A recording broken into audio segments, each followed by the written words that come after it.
ጤና ይስጥልኝ ክቡራትና ክቡራን ተመልካቾቻችን ያለነው በኦፋኪም ከተማ ነው። በኦፋኪም ከተማ በደቡብ እስራኤል በኦፋኪም እንግዲህ በአቀማመጧ እና በስትራቴጂ ቦታዎቿ በደቡብ ጋዛ አካባቢ የምትገኝ ከተማ ነች። ይቺ ከተማ በጥቅምት 7 ከተጎዱት ከተማዎች አንዷ ነች። እንግዲህ ቀደም ብለን እንደተናገርነው በከተማዋ 54 የሚሆኑ ንጹህ ዜጋዎቿ እንደዚሁ የተሰዉ በዛን ጊዜ በአሸባሪው የሐማስ ቡድን የተገደሉ ናቸው። እንግዲህ የፊታችን የእስራኤል የማስታወሻ የሞቱን የማስታወሻ አቅም እንግዲህ ሁኔታ ለማሳየት እዚህ አካባቢ ተገኝተናል። እስራኤል የነፃነቷን በዓልም በዚሁ አጋጣሚ በሚቀጥለው ማክሰኞ በ21 2026 ታከብራለች። እንግዲህ እስራኤል በዚህ ጦርነት ውስጥ በተለያዩ ስሞች ተነስታለች። በአጋጣሚ ሆኖ እኛ የኦፋኪም መግቢያ ላይ ያገኘነው እንግዲህ ምን አይነት የአንበሳ ታሪክ ምን አይነት ግዙፍ ሆኖ እንደታየ ነው። ያው የጦርነቱም ስሞች በብዙውን ጊዜ አንበሳ ገሳ ወይም ደግሞ አንበሳው ህዝብ በሚለው የተሰየመው ያለንበትን ቦታ ኦፋኪም መግቢያው ላይ ይሄንን የአንበሳ ምስል አድርገዋል። የአንበሳ ምስል ብዙውን ጊዜ እንደዚህ አይነት ምስሎች ሲታዩ ያው ሀያልነቱን የሚያሳይ ነው። እንግዲህ አካባቢው ያለንበት አካባቢው ከጠረፉ በጣም ርቀት አይደለም። ያለንበት የጋዛ ርቀትም የለውም። እንግዲህ በዛሬው ዕለት በምናደርገው ውይይታችን ያው በዚህ ጦርነት የተሰዉት ቤተሰቦችን በዚህ ጦርነት የተሰዉ ወታደሮች ወንድሞቻችንን እንደዚሁም ጀግኖች ወንድሞቻችንን የቤተሰቦቻቸው ጋር ቆይታ እናደርጋለን። በዛሬው ዕለት በኦፋኪም ያደረግነው ቆይታ ያው ከእስራኤል ሙጬ እናት ጋር ነው። ስለ እስራኤል ሙጬ ታሪክ በሰፊው አብራርታ ነግራናለች።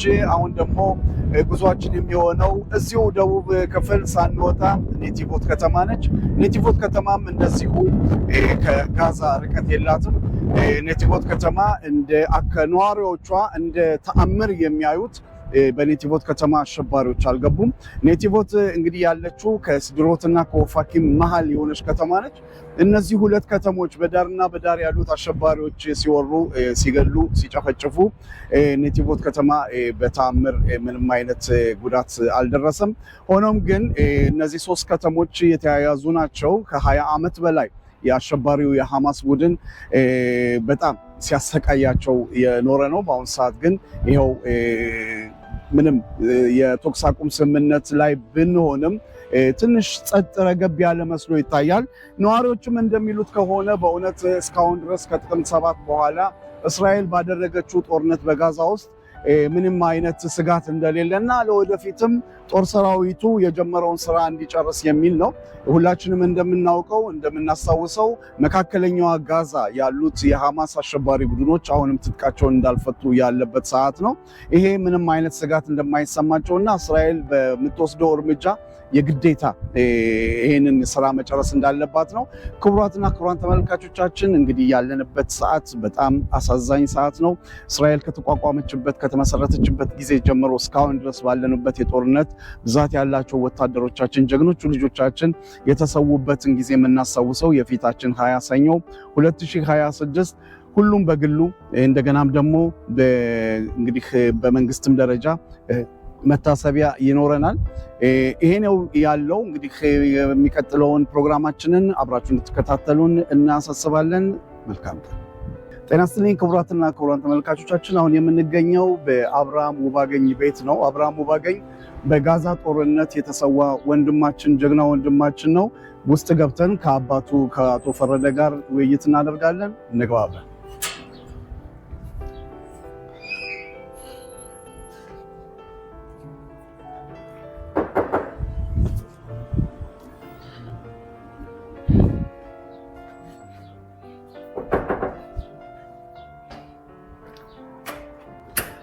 ጤና ይስጥልኝ አቶ ፈረደ። ጤና ይስጥልኝ። ጤና ይስጥልኝ አቶ ፈረደ። እንግዲህ ዛሬ ኔቲቮት ተገናኝተናል። የተገናኘንበትን ምክንያት በእውነት በመጀመሪያ ያው አብርሃም ውባገኝ የእርሶ ልጅ በጀግንነት ያው በጦሩ ነው የተሰዋው። እንግዲህ እርሶ እያልኩ ነው የምናገረው ከይቅርታ ጋር የጀግና አባት ነህ። ሆኖም ግን በመጀመሪያ እስኪ እዛ ከመድረሳችን በፊት ስለ አብርሃም ልጅነት፣ አብርሃም በልጅነቱ እንዴት ነበር ከጓደኞቹ ጋር እስኪ በመጀመሪያ እንተዋወቅ። በመጀመሪያ አቶ ፈረደ እርሶ የኔቲቦት ነዋሪ ነዎት፣ ስንት ዓመት ኖሩ የሚለውን ከዛ እንጀምር። እኔ እንግዲህ ነቲቦት ያው በንጻሽ ደግሞ እንደመጣነ እዚያ ከተማዋ ደንበር አለች ከራባን፣ እዚያ ነው የተራገፍነ። ከዚያ ለተወሰነ ጊዜ ቆየንና መስተንግዶችን ስንጨርስ ወደዚህ ወደ ነቲቦት ቤት ገዝቼ ወደዚህ መጣነ። እዚህ መጣሁ በኋላ ተዚሁ ቦታ ላይ ነው ቆረቆርኩኝ ኖርኩኝ። እዚህ ላይ ነው ተዚህ ስንኖር ያው ነቲቦት ጢሱ ትንሾች ነን፣ በጣም ትንሾች ነን። አሁን ግን በዚያም እየመጣ እየገዛ ብዙዎች ነን እንጂ ተዚህ ነቲቦት ብዙዎች ነበሩ። እዚያ መጋሊ ማብረን የነበርነው ወደ ላይ ሲወር የተወሰነ ሰዎች ግን እዚህ ነው የምንኖርን ብለን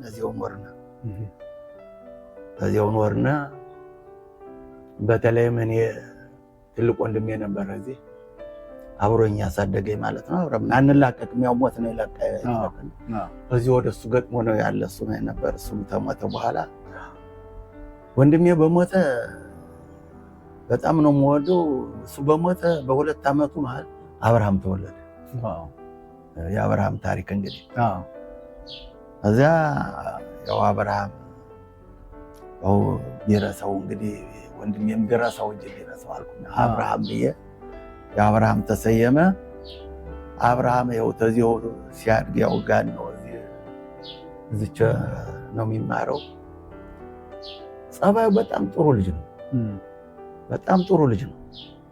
ከጋነ ኩታራ ጋር አይጣላ፣ ይሄን አድርጎ አይል። ተቤት ሲመጣ ተህቶቹ ተወንድሞቹ ጋር አንድም ቀን ተጣልቶና ኮርፈው በጣም ጥሩ ልጅ ነው። አሁን የሱ ትልቅ ማለ የወራመለው እሱ ደስ ታላለው። ይሄ ግን የሰጡትን ይሄን ብቻ ልግዛለት አልከውሽ ነው።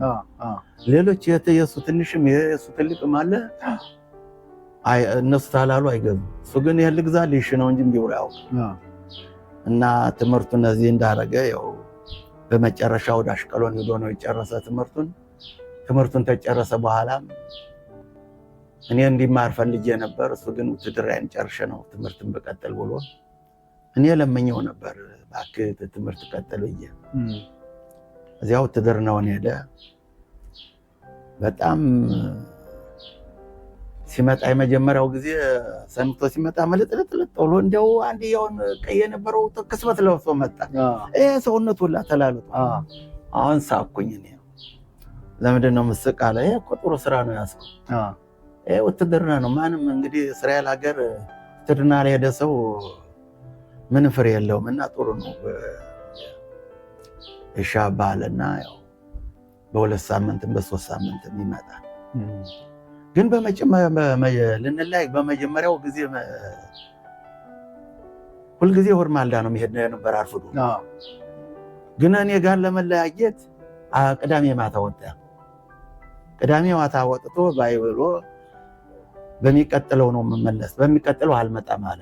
በሚቀጥለው እዚያው ነው፣ በሚቀጥለው ወር ነው የምመጣ አለ። እንደዚያ ባለው ወር ስሞታ ይሄ ሆነ። እንግዲህ የመጨረሻ ጊዜ ያየው የዛን ጊዜ ነው አይን ለአይን የተያያችሁት። እንደ አጋጣሚ ሐሙስ ማታ ነው የመጣ። እንዲያው ሐሙስ ማታ መጣ፣ ዓርብ ዋለ፣ ቅዳሜ ዋለ። ቅዳሜ ማታ አሽቀሎን ነው መሄድ አለ የእንግዳ ባሲስ እንግዳ የሚቀበሉበት ተዚያ ነው ብሎ ሄደ። ተዚያ ደግሞ ልክ በ2 ሳምንቱ ነው እንግዲህ ይሄ ነገር የሆነ። አሁን እዚያው አሽቀሎን ነው የሰነበተ። እዚያ ሲመለስ እዚያው ውሎ አድሯል። ሰኞ ነው ይሄን ነገር የነገረኝ። በ5:35 ደቂቃ ደወለልኝ ማታ። ደህና ነህ አብርሃም? ለምን ሆና ነው? አሽቀሎን ነው የነበርኩ። አሁን ወደ ተነሱ ተብለናል፣ ወደ አዛዥ የገባን ነው።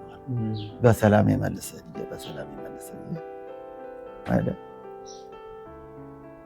ሄደ።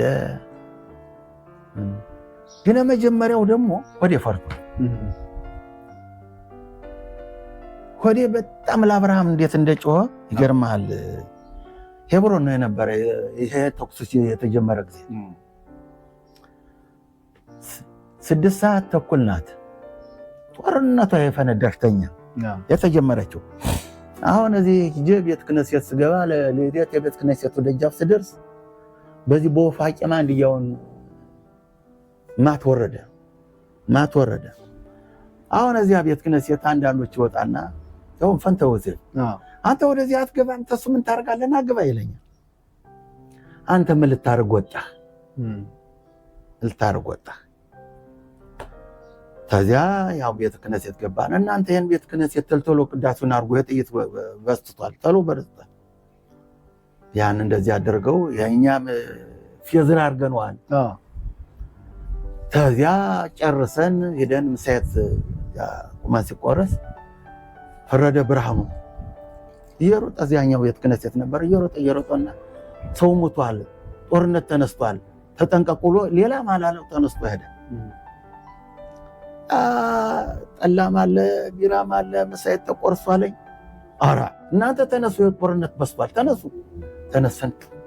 እኔም እየሮጥኩ መጥቼ ተቤቴ ብደርስ ትንሽዬው መዚያውን ቆሾ እየቆለፍ አገኝ ደረስኩ። ምንድነው እንደ አጋጣሚ ማማድ የለንም በዚህ ግድም ያለ ነው።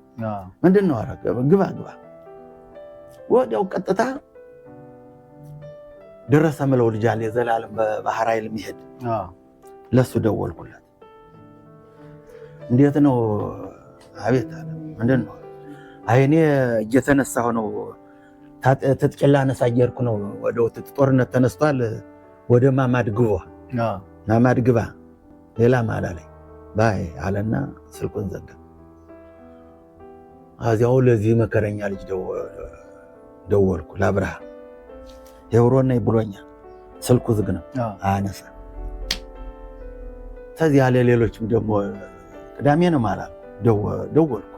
አይውጡ ተብለናል እየወጣነ ነው ወደ ማማዲር ነው ሌሎች ወደ ማማዲር ይሄን ማማዲር ለመሆኑን ያውቃሉ። ቦታ ያዝ ጦርነት ተነስቷል ወደ ማማዲር እኛ ወጣ እየታጠቅነ ነው ምደውልላቸው ልጆች ሁላ እየወጣነ ነው። ምን ማድረግ ነኝ ያ ቁጭ አልኩኝ። ያማት ይፈሳል። ይሄ ትንሽዬው ደግሞ ባክና ሚክላት በዚህ ያለ ቤተ ክህነት ተዚያ ውስጥ ነው አይደለው። ለምንድን ነው ምን ሄደዋል? እዚያስ ብንሄድ ምን አለና አለ። እዚያ ያው ስል እሑድ ማልዳ ደወለ ራሱ አብርሃም። የደወልከውን ስልክ እንጂ አልገባም ሄብሮን ነው የነበርኩኝ። ግን አሁን ስመለስ አየሁትና ለደወልኩልህ ነው። ደህና ነህ አንተሳ? ደህና ነህ። አሁን ወደ አዛ ልንመለስ ነው። ወደ አዛ ልንገባ ነው። መቼ? ዛሬ ማታ ወደ አዛ እንገባለን አለ። በሰላም ይመለስ እስቲ ልጄ። እዛን ጊዜ ሆዴ ጮኸ። እዛችን ቀን ሆዴ አዛ ገባ። ከዚያ ምን ማድረግ ነው ብዬ ስደውል አንዳንድ ቀን ሳነሳ ስላላ አሁን ለእህቴ ደግሞ ብርሸባ ላለችው እህቴ ነገርኳት። ዛሬ ምን የምታደርግ ነህ? ይግባ እንጂ ምንድን ነው አለችና ዝም አለች። ሆዴ ጮኸ። አንድ ቀን ቁጭ ብዬ እንዲያው አብርሃም እንጃና ሆዴ ፈርቷል አልኩና ቁጭ ብዬ ብቻዬን አሁን ተቀመጥኳት ላይ ለአብርሃም ምን ታሪክ ልስራለት አልኩ። ምን ታሪክ መሰራለት? ታሪክ ግን በስሙ ወሪት ማጻፍ አለብኝ።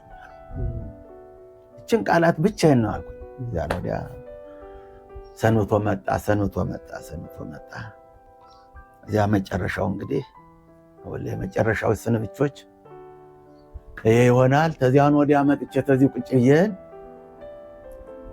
ሁልጊዜ እቺ ሳራ ምላት ልጅ መከራባት ትላለች። ደረሰ ደግሞ ተመልሻለሁ ይላል። ሲመለስ ወጥቻለሁ ይላል። ወደዚያ ስለ አብርሃም ነው የምጠይቃቸው። ምን ይሆናል? ደህና ነው አብርሃም። እቺ ሳራ ምላት ልጅ ለምንድን ነው ሆድ የሚጮህ? ዝም ብለህ ሆድ እርጋ። አብርሃም እንደማንኛውም ነው ሄዷል ትለኛለህ። አይ አብርሃም ሆድ አልችላለ ለአብርሃም መጨረሻ እንግዲህ ህይወቱ ሲሰዋ ተስራ ቆይቼ መጥቼ ተዚቻ ሆነ ተቀመጥኳት። አንተ ተቀምጠባት ተነበረ ሶፋ ልየ ገደም ብያለሁ። ገደም ብዬ ተለበጃ ያለው ኳኳኳኳኳ መዝጊያው ክፍት ልጅ አብርሃም ሞተ አልኩት። ሌላ ማለት አዎ ተሰውቷል። ወታደሮች ነው የመጡት? አዎ ሌላ አላለ። ሌሎችም በውትድርና ነው የነበሩ። አብርሃም ሞተ ልጅ አልኩት። አዎን አለ። ሌላ ማለት ያው ደማ ምን ይገርማል። እንዲያ ብሎ ግን ዋናው ነገር ተመስገን ያልኩት ስንት ሰዎች አሉ ሬሳ ሳይቀበሉ ተዚያ በስብሰው እንደዚህ ሸድሮት የኛ ቤተሰብ ነበረ። ያስፋው ልጅ ያ ወታደር እንዴት ነው በሁለት ሳምንት ነው ማለት ነው የተቀበረ ቤቱ ላይ ያሚስጣራ የነበረውና ብዙዎች ስቃዮች አሉ። ግን ዋናው ይኸውልህ የኛ ልጆች እንደ ዘንድሮ 2 ልጅ 3 ልጅ በዚህ ውትድርና ሄዱ ያልተሳተፈ የለም። እንደኛ እንደ ኢትዮጵያ ልጆች ሆኖ የተዋጋ የለም። ታንድ ቤት 2 3 የኔ ሄደዋል። ታንድ ቤት 2 3 4 ልጅ ያልሄደ የለም። በሙሉ ነው ሄዶ ለች ሀገር ብሎ። ይሄ ደግሞ ያው የትምህርት ቤቱ ፎቶ ነው አይደል? ያው የአብርሃም የጓደኞቹ እዚህ ጋር ያው አብረን ስለተማርክ በጣም እናመሰግናለን። ክቡራትና ክቡራን ተመልካቾቻችን አሁን የምንገኘው በኦፋኪም ከተማ የሺቱ ጫኔ የእስራኤል ጫኔ የሺቱ አበራ የእስራኤል ጫኔ እናት ቤተሰብ እየገባን ነው። እስኪ እንግባና ነው።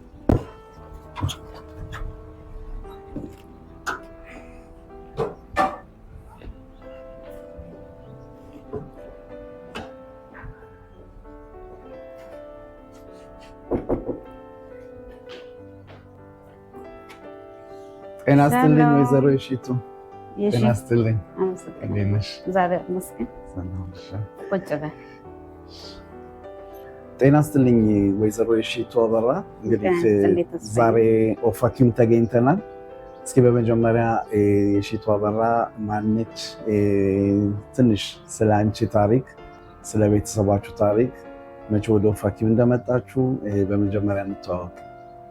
ሰላም ጤና ይስጥልኝ ተስፋዬ፣ አመሰግናለሁ ስለጠየቀኝ። ስሜ የሺቱ አበራ እባላለሁ ወይም የሺ አበራ እባላለሁ። የመጣሁት በ91 ነው። ያው ከኢትዮጵያ የወረነው መርካዝ ክሌታ ጽዋር ነው የወረና። እዛ 1 ዓመት ተቀምጫለሁ መርካዝ ክሌታው። በ91 መጥቼ በ92 ኦፋኪም ገባሁ ማለት ነው። አዎ እንግዲህ ያኔ ከኢትዮጵያ ቀጥታ ስትመጡ ያረፋችሁ እዚህ አካባቢ ነው። ጽዋርም ለኦፋኪም በጣም ቅርብ ነው። እና ያው ቤተሰብ የመሰረትሽው ቤተሰብ ልጆች ያሳደግሽበት እንግዲህ ይሄ ነው ማለት ነው። እዚህ ቦታ ነው ኦፋኪም? አዎ እዚህ ነው። ልጄ የተወለደው በ92 ትልቁ ልጅ አብርሃም መርካዝ ክሌታ ጽዋር ነው የተወለደ ማለት ነው። ከዛም በኋላ የ1 ወር ጫቅ ላይ ሆኖ ከዚህ ቤት የገባው በ92 ያው በተወለደ በ1 ወሩ ነው ይዤ የገባው ማለት ነው። ከዛ እንደክቼ ያው ቤት መስርቼ የኖርኩት ከዚህ ነው። አዎ እንግዲህ ከእስራኤል ሌላ ገና ሌላ 3 ወንድሞች አሉት፣ 1 እህት 2 ወንድም። አዎ እንግዲህ ያው እስራኤልም እስኪ በመጀመሪያ በእውነት ያን ሰሞን የእስራኤል መወለዱን የልጅነቱን እሱን ታሪክ ብትነግሪኝ። እሺ እስራኤል 2ኛ ልጄ ነው። ትልቁ ልጅ አብርሃም ይባላል። 2ኛ እስራኤል፣ ከዛም አቤባ፣ ከዛም ናዳብ ናቸው። 4 ልጆች እናት ነኝ። እስራኤል የተወለደ ከዚህ ነው፣ ያደገ መዚህ ነው፣ የተማረ መዚህ ነው፣ ውትድርና ያገለገለ መዚህ ነው። ያው በ18 ዓመቱ ሁሉ እንደተመልምሎ እንደሚሄደው ያው ውትድርና ሄደ። ከዛን ያው ግባቲ ለሆይም አገለገለ። አዎ እንግዲህ በእውነት በመጀመሪያ እስኪ የእስራኤል የልጅነቱን ጊዜ በልጅነቱ እስራኤል ምን አይነት ልጅ እንደነበር ባህሪው እንዴት እንደነበር በኋላ ከምትነግሪን ነገሮች በእውነት ከጥቅምት 7 ጋር ያይዘዋለን። እንዴት አይነት ልጅ ነበር በልጅነቱ? እሺ እስራኤል እኔ አየልኝ ነው የምለው። ያው በተራው ሰው ያው እስራኤል ነው የሚሉት፣ እኔ ግን አየልኝ ነው የምለው። አየልኝ ያው ከዚህ ነው የተወለደ እንዳልኩህ። ትምህርቱንም የተማረ ከዚህ ነው፣ ያደገ መዚህ ነው፣ ያገለገለ ውትድርና ግባቴ ነው። በጣም ጥሩ ልጅ ነው በእውነት ልይት ያለ ነው። ለእናቱ አዛኝ ሮሮ፣ ለኔ ያለው ቅርርብነትና ለኔ ያለው አተሳሰብ በጣም የተለየ ነው። በጣም ነው የሚያዝንልኝ፣ በጣም ነው የሚያስብልኝ። እድጉ ጥሩ ልጅ ነው፣ ከምር ጥሩ ልጅ ነው። ለራሱ አይልም። ለሰው ቅድሚያ ማለፍ፣ ለሰው ቅድሚያ መስጠት፣ ለሰው ቅድሚያ መርዳት ነው የሚፈልግ የነበረ ማለት ነው። እንግዲህ ይሄ በልጅነቱ በትምህርት ቤት በኩል ከጓደኞቹ ጋር እንዴት ነበር? እነሱን እስኪ እናስታውስ። ያኔ ከቤተሰብ ሌላ የውጭ ደግሞ የትምህርት ቤት ጓደኞቹ ጋር እንዴት ይግባባ እንደነበር እስራኤል በልጅነቱ። አየልኝ ነው እያልኩ እንጂ እስራኤል ሁሉም ያውቀው ያው በእስራኤል ነው። እስራኤል በትምህርት ቤቱ በእውነት ረጅ ነው፣ ይረዳል፣ ሁሎቹም ጓደኞችን ይረዳል፣ ያግዛል። ከምር ለራሱ አይልም እንዳልኩ እስራኤል ለራሱ አይልም፣ ለሰው ለጓደኞቹ ነው የሚል። ለጓደኞቹ ቅድሚያ ማንኛውም ነገር የሚሰጥ ለጓደኞቹ ነው፣ አልፎ የሚሰጥ ማለት ነው። እና አድጎ በእውነት እንደሌላው ልጅ ነው ያደገ፣ ግን ለቤተሰብ ሆነ ለጓደኞቹ የተለየ ፍቅር ነው ያለው እሱ ማለት ነው። እንግዲህ በሁኔታው ያኔ ልጅ እያለ ያው አካባቢው ያደገበት ነው። ምኞቱ ምን ነበር? ትልቅ ስሆን እንዲሆናለው የሚል ምኞት ነበረው እስራኤል አየልኝ? አዎ ትልቅ ሲሆን በእውነት አንደኛ ያው ከቤት ሳፓር ነበር፣ ከስራ ጸጉር አስተካከል ማለት ሰው ይመጣ ነበር። በጣም በወረፋ ነው ሰው የሚመጣ ጸጉር ለመስተካከል። ከዛም ደግሞ በእውነት ጸጉር ሲያስተካከል የተለየ እጅ ነው ያለው። በቃ ስሙን ራሱ ጽፎ ነው ከራሳቸው ላይ ስሙን ራሱ ጽፎ ነው የሚያስተካክል። በጣም የሰው መውደድ አለው። በጣም ሰው ጋር የተግባባ ነው እና በጣም ልጁ የተለየ ልጅ ነው ብዬ ነው የምነግረው። ይህ እንግዲህ የነበረው ተሰጥኦ በጸጉር ማስተካከል ላይ፣ በዚህም ደግሞ የበለጠ ማህበራዊ ኑሮን አስፋፍቶታል። ብዙ ወጣቶች ይመጡ ነበር፣ ወረፋ እያያዙ ነው የምትይኝ። ግን እንዴት ነው የወደፊት ዓላማ አድርጎ የሚያየው? ማለት እንግዲህ አንዳንድ ልጆች በልጅነታቸው ምኞት አላቸው፣ እንዲሁ መሆን ፈልጋል የሚል ምኞት አላቸው። ምን ትሰሚ ነበር ከእስራኤል ከዚህ ከጸጉር ማስተካከሉ ሌላ? እሱ የሚሆን የነበረ ያው ሞት ቀደመው እንጂ ተምሮ ኮርስ አልፎ ነበር ለሆኬር ምሽጠራ ለመሆን። ያው ከስራው አንጻርም ገናም አልወጣም ነበር። ኤሌክትራን የሚሰራ ያው በውፍኗ ነው የሚሄዱ ስራውም የነበረ። እሱን ትቶ ምሽጠርነት ለመሆን የበለጠ ዳርጋ ለማግኘት እንትን ነበረው፣ ፍላጎት ነበረው። እሱም ደግሞ ተቀብለውት ነበረ። ግን ያው ከዛ መሀል ያው ይሄ ችግር ተፈጠረና ያው ሞት ቀደመው።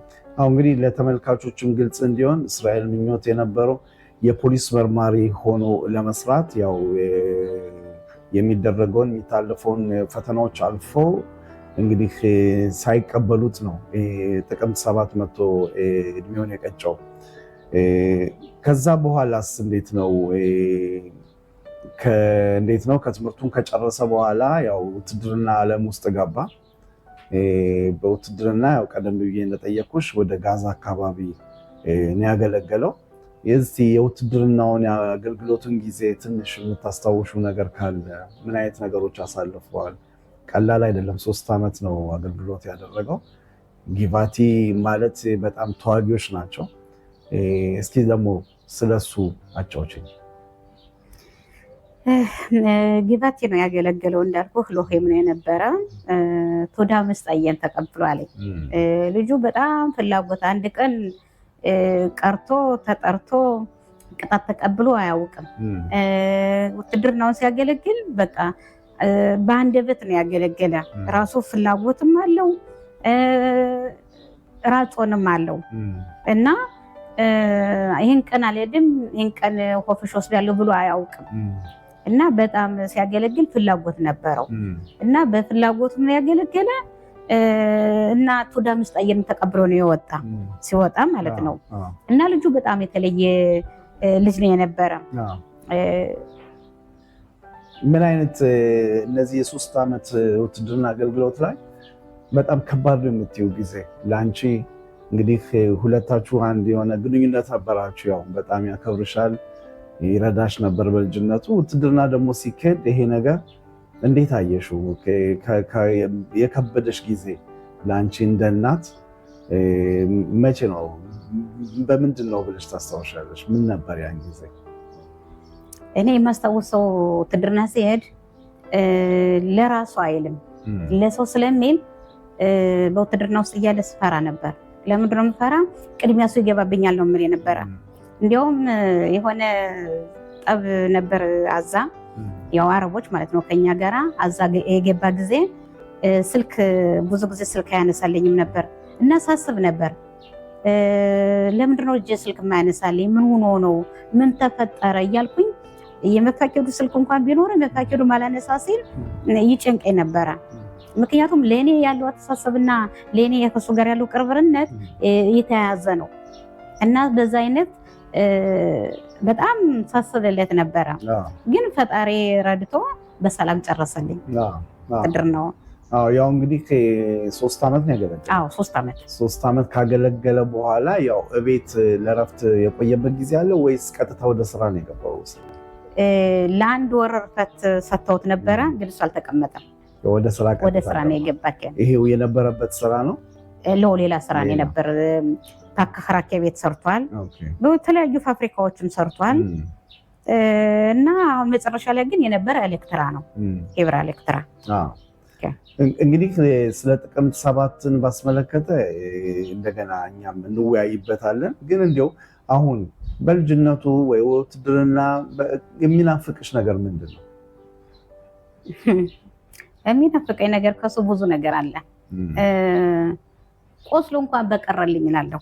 እናት እንደመሆኔ መጠን ቆስሎ እንኳን ቢቀርልኝ፣ ታግየው እንኳን ቢቀርልኝ ብዙ ነገር ይናፍቀኛል። ምክንያቱም እሱ ለእኔ የተለየ ነው፣ ለእኔ ማለት ነው። የተለየ ቅርብርብነትም ስላለና ከሱ ሁሉ ነገር ይናፍቀኛል፣ ከልጄ ማለት ነው። ቅድም ስንነጋገር እንግዲህ አብርሃም ትልቁ ልጅሽ ነው። ያው የልጅ ልጅ እንድታይም አድርጎሻል። ከዛ ደግሞ የእስራኤል እህትም አለችው፣ ትንሽ ወንድምም አለው። እንዴት ናቸው አሁን? እነሱስ እንዴት ናቸው በአሁኑ ሰዓት? ከእስራኤል መገደል በኋላ መሰዋት በኋላ እንበለው፣ እንዴት ናቸው እነሱስ? ሴቲቱ ልጄ አቤባ በጣም ግንኙነት ቅርብርብረት ነበራት ከእስራኤል ጋራ። በየውም ወለዴቱ በዛን ቀን በወጣበት ሽቤ ላስሪ በወጣበት ጊዜ አብራ ነበረሽ ልጄ። ያው ይምባት ዙግ ሾሎ እና ከዛን ነው ደርሶ ከመጡ በኋላ ነው እንግዲህ ያ ሁላም ችግርም የተፈጠረ። እንግዲህ አየልኝ ያው እስራኤል ማለት ነው። እንዳጋጣሚ ሆኖ ወንድምየው አልነበረም በዛን ጊዜ።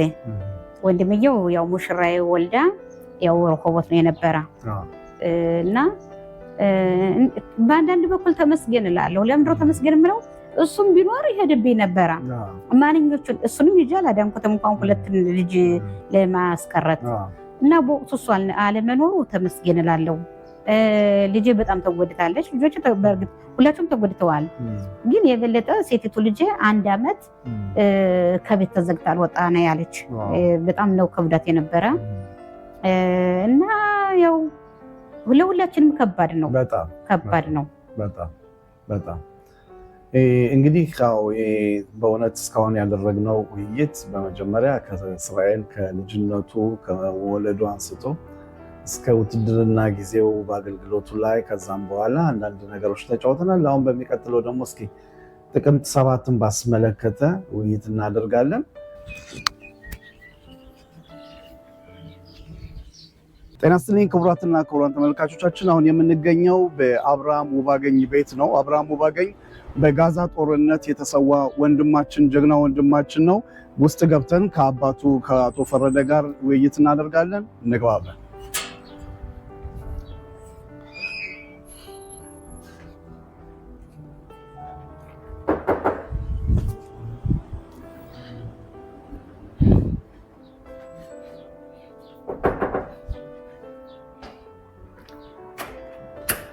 ጤና ይስጥልኝ አቶ ፈረደ። ጤና ይስጥልኝ በድጋሚ አቶ ፈረደ።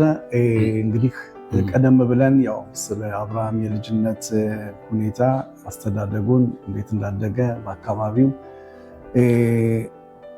አሁንም ወደ ውትድርና ዓለሙ ሳንገባ አብርሃም በምን እናስታውሰዋለን? አሁን በልጅነቱ አብርሃም ባህሪው እንዴት ነበር? ያው ከልጆች ከወንድሞቹ ጋር ተነጋግረናል። በትምህርት ቤት በኩል ከውጭ ካሉት ጓደኞቹ ጋር እንዴት ነበር አብርሃም? አንድም ቀን በትምህርት ቤት አስጠርቶ አያውቅም። አንድን ቀን ከሰው ጋር መጣላት አያውቅም። ጓደኞቹ ጋር ብዙ ጓደኛም የለውም።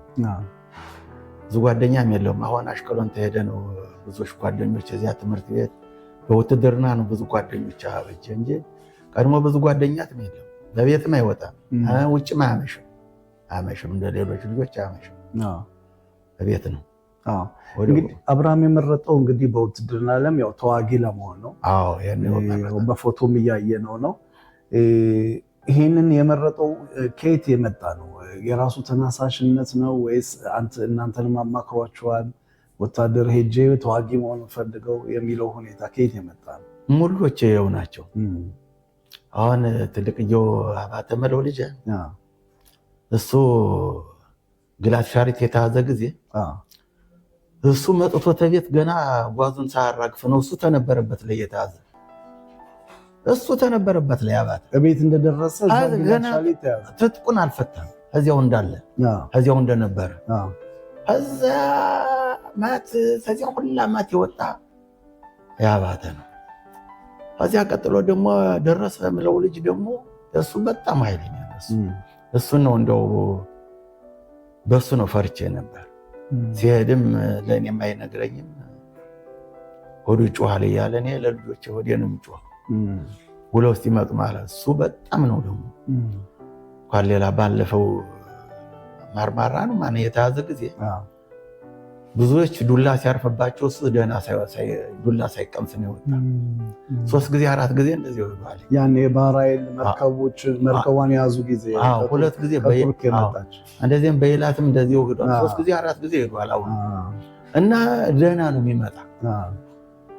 በሱ ፈርቼ ነበር እና በሙሉ የእህቴ ልጆችም የወንድሜ ልጆችም በተዋጊ ነው። ብዙዎቹን አውቃቸዋለሁ።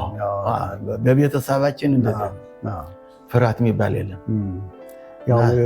ውባገኝ የሚባሉ ብዙም ስላሉ አብርሃም ውባገኝም ሲባል ያው እርግጠኛ ነኝ እና የኔ ቤተሰብ በሙሉ በተዋጊ ነው እንጂ እንደዚህ አይደለም። ተዋጊ ናቸው። ዛሬ የተመሰገነ ይሁን። እነሱ በዚያውም የቀጠሉ አሉ፣ በዚያውም አሁን የሚወጡም አሉ፣ በዚያውም የሚሰሩም አሉ ብዙዎች። እና ከዚህ የተነሳ ነው አብርሃም እሱም በቃ የነሱ ተከትሎ አሁን ተዋጊ ሊሆን ፈለገ። ከሄደ በኋላ ለመለቀቅ ትንሽ ጊዜ ሲቀረው ነው 2 ወር የተሰዋው። 2 ወር እንዴት ነበር? እስኪ ይችን 2 ወር እንዴት ነበር ሲጠብቅ የነበረው? እሱ ናቸው። እኔ 2 ወር ነው የጠበቅኩኝ እኔ የነበረ። እሱ ግን በመጨረሻ ስንሰናበት እንግዲህ ደርሳል 2 ወር እኮ ምን አላት አለኝ። እንዳጋጣሚ 2 ወር ምን አላት አለ። አይ 2 ወር ናተኝ እዚያ ታልጨመሩብኝ 2 ወር ነው። እዚያን ወዲያ 2 ወር ደርሼ ስመጣ የትንሽ እጅ አለ አይደል? ትንሽ እጅ ሆነ ቆያለሁ። አንተ ጥዩል ትወጣለህ አለኝ። እንደ ጥዩል ትወጣለህ እንደዚያ ትላለህ አላ። በመጨረሻ እንደገና ብላ ሲሄድ ያው አርማታ እንትን ነው 5 ማታ መጥቶ ቅዳሜ ማታ ሲወጣ በል ሰላም ይመልስ ደህና ሁን ብዬ ወጥቼ ሸኘሁት። በዚያ ወዲያ ያው በዚያው ነው የቀረና በዚያው ዓላማ ነው። ሲራዘም ግን ምንም የከፋው ነገር አልከፋውም።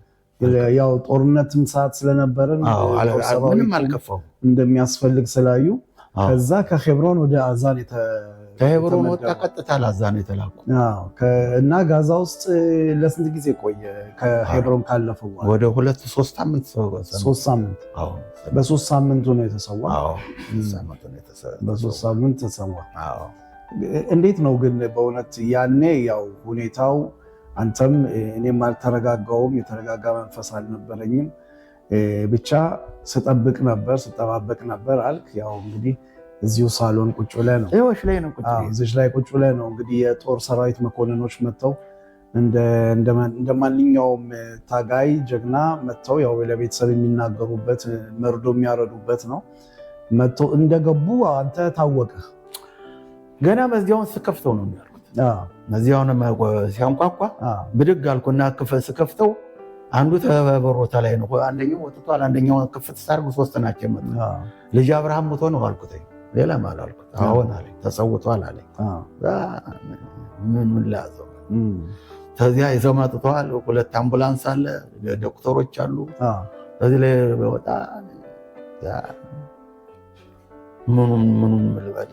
እነሱም ተጨነቁ፣ በእውነት ተጨነቁ። እና ወንድሞቹ እንዴት ተቀበሉት?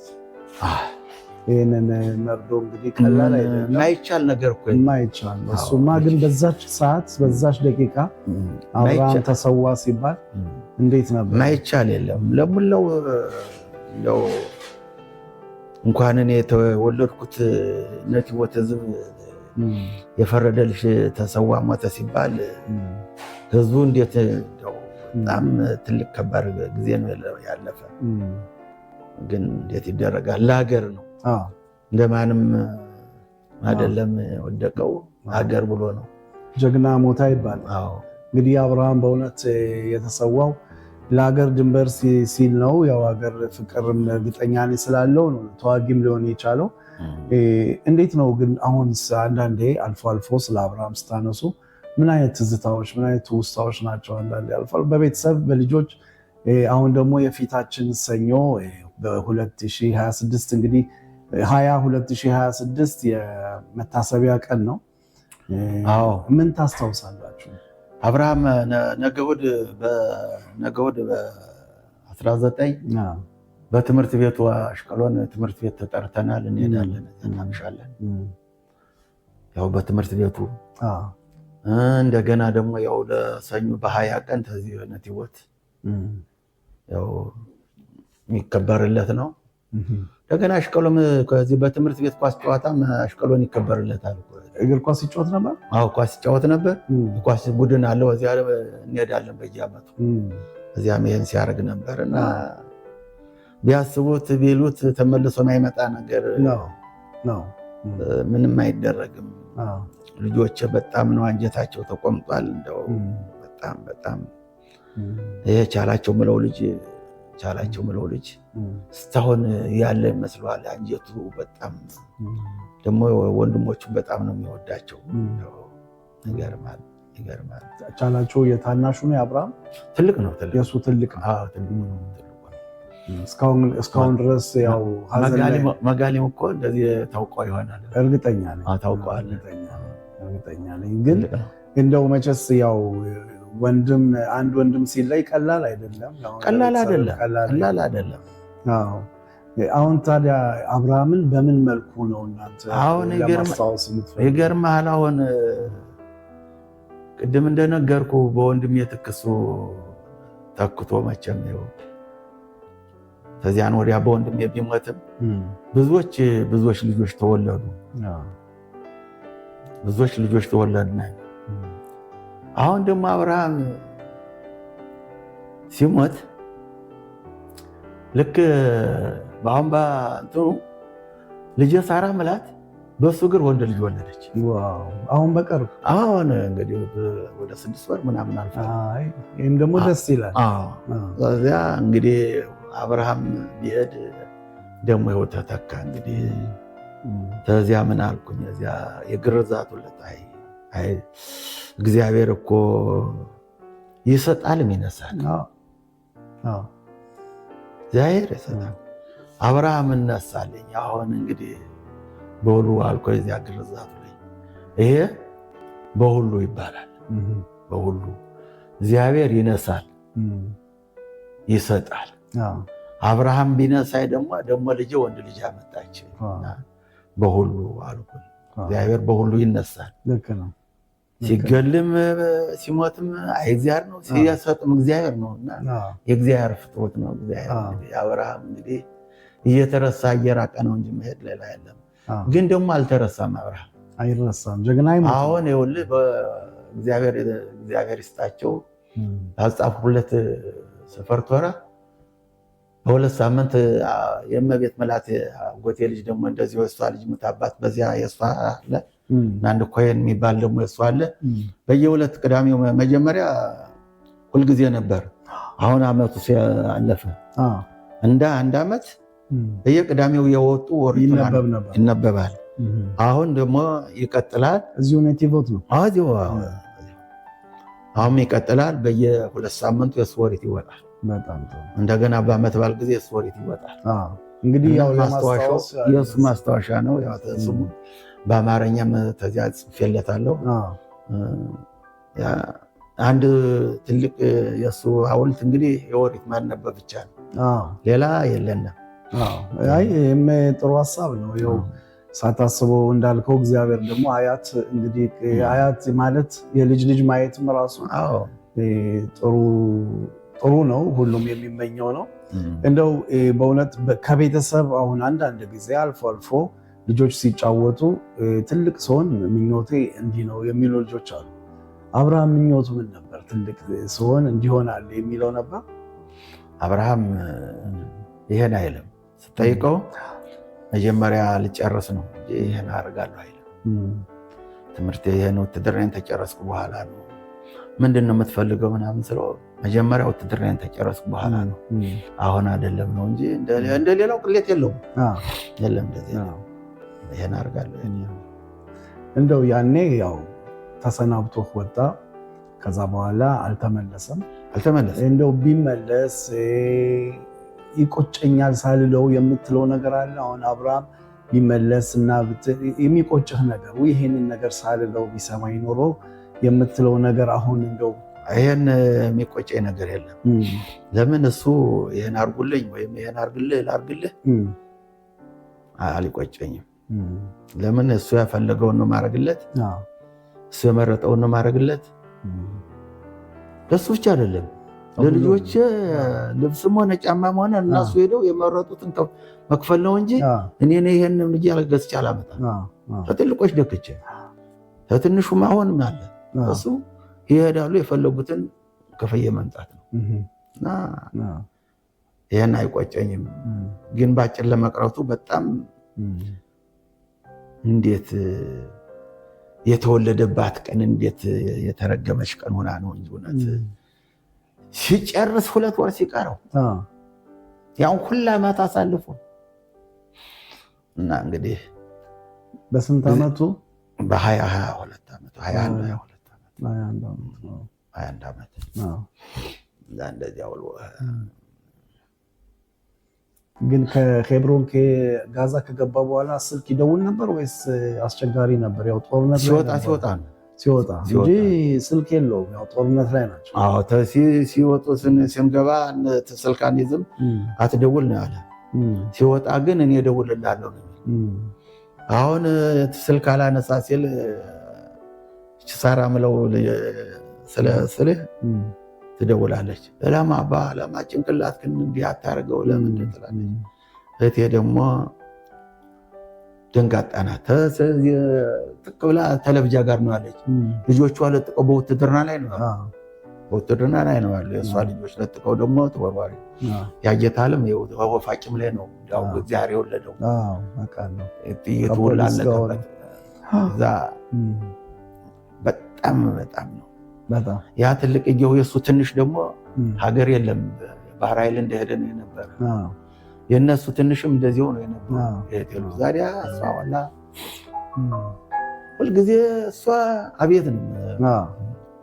ታዲያ አብርሃም እንዴት ነው ሌላ ሁላ ተረስቶን ሆዴ ስላለ እሷም የአብርሃም ነው ትላለች። አብርሃም እንግዲህ ሲሆነው በመጨረሻ ስሰማ ብሎ ተሰዋን አለች። ይደረጋል።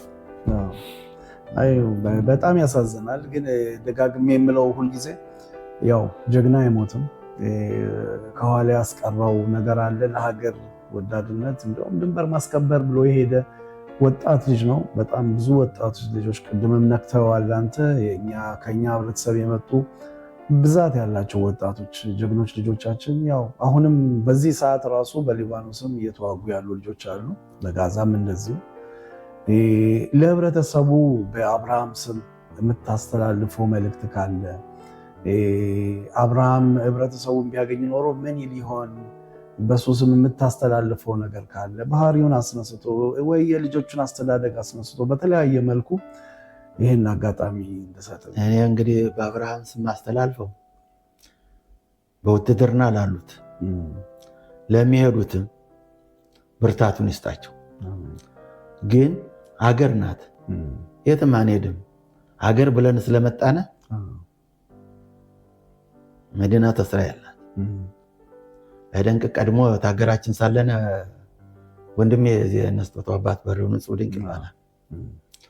ያልዘመተበት ሀገር የለም። እሱ ያልዘመተበት ሀገር የለም።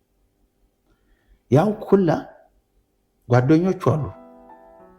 ያው ሁላ ሰው ሲማረክ ሲሞት ሬሳ ሲመጣ እሱ አንድ ቀን ያው ሁላ ሲዘምት አንድ ቀን እንዲያው ቆስሎ ያመጥቶ አያውቅም።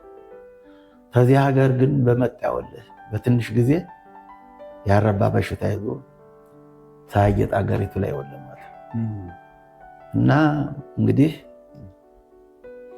አብርሃም በዚያው እድሜው አጭር ሆኖ ተፈጥሮ ነው። አሁን ሌሎች ልጆች አሉ ብዙ ጊዜ የሚሄዱ አሁን ደረሰ 6 ዓመት ነው ባህር ኃይል የነበረ እና እግዚአብሔር የተመሰገን በሰላም ነው ይመጣልኝ። እሱ ግን እችን እድሜ ብሎለት ነው እንግዲህ ምንም አይደለ። ግን አሁን በእናንተ በኩል ለኛ ለኢትዮጵያኖች ወታደሮችም ሆነ ህዝቡ በመንግስት አንድ ባህር መዝገብ ተመዝግቦ መቀመጥ አለበት። ለብቻው ነው ወይስ ለሙላው ጠቅላላ? እስራኤል ታጋዮች ወታደር ጀግኖች በኢየሩሳሌም ትልቅ ሙዚየም አለ። በእያንዳንዱ ስም የአብርሃምም ስም አለ። የአብርሃምም ስም አለ። እዛም ይበራል ሻማ። ያው አሁን በየዓመቱ እያንዳንዱ ጀግና ስም ላይ ሻማ አለ። ሻማ ይበራል።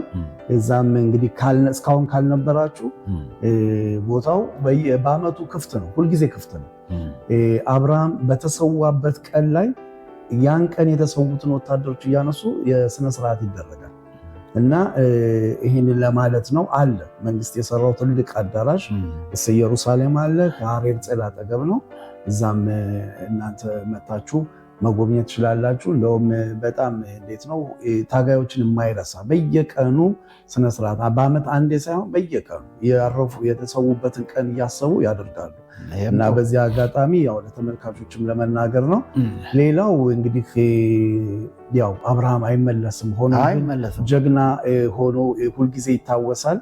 እኛም በአይኢቲቪ ጠቅላላ ሰራተኞች መጽናናትን ነው የምንመኝላችሁ። አይዟችሁ በርቱ ነው የምንለው። እንግዲህ የሁላችንም ነው። አብርሃም ታግሎ ለአገሪቷ ነው እንግዲህ የተሰዋው። አብርሃም የሁላችንም ታጋይ ወታደር ነው እና እዚህ ስለነበረን ቆይታ አመሰግናለሁ። ይሄ ደግሞ ያው የትምህርት ቤቱ ፎቶ ነው አይደል? ያው የአብርሃም የጓደኞቹ እዚህ ጋር ያው አብረን ስለተማርክ በጣም እናመሰግናለን። ጓደኛችን በመሆኑ በጣም እናመሰግናለን እና ጀግና ነው የሚሉት ያው ዲማዮን በካርቶዳሌ ጊቦር ያው ጀግናው እናመሰግናለን የሚል ነው እንግዲህ ይሄን የጻፉለት እና አብሮት እንትን ያሉት አብሮ ተማሪዎች ናቸው። እንግዲህ የተለያዩ አሉ። ያው ይሄ ደግሞ የልጅነት ፎቶ መሰለኝ። ይሄ ልጅነቱ ነው። ይሄ ህፃን እያለ ገና እንግዲህ አብርሃም ያው ህፃን ሆኖ አድጎ ለዚህ ያበቃው ነው እንግዲህ በጣም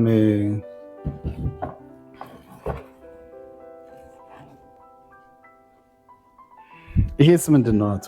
ይሄስ ምንድን ነው? ይሄም እንደዚሁ ነው የሰጡኝ። ኦኬ ይሄ የትምህርት ሚልጋት ሊሙዲም ዘዋል ሽሞሽ ለዚሁ ኦኬ ይሄ ለትምህርት ቤት ለስቱደንቶች ለተማሪዎች በሱ ስም የተሰጠ የትምህርት ቤት እንግዲህ የትምህርት ክፍያ ነው። እሱን ለማስታወስ ተብሎ የተደረገ ነው። እንግዲህ በእውነት እኛም ዋናው ዓላማችን በአብርሃም ስም እንደ አብርሃም ያሉ ሌሎች ጀግኖች ወንድሞቻችንን ለማስታወስን የመጣ ነው።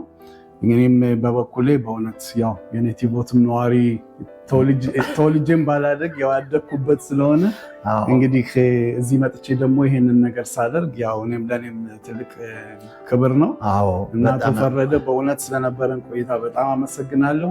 ሳልነገር ቀረ የሚል ነገር ካለ መጨረሻ ወይስ ሁሉንም ተናግረነዋል? አመሰግናለሁ። ነፍስ ይማር እንግዲህ ነፍስ ይማር። አንተም ያጽናችሁ ጓደኞችህንም አሜን።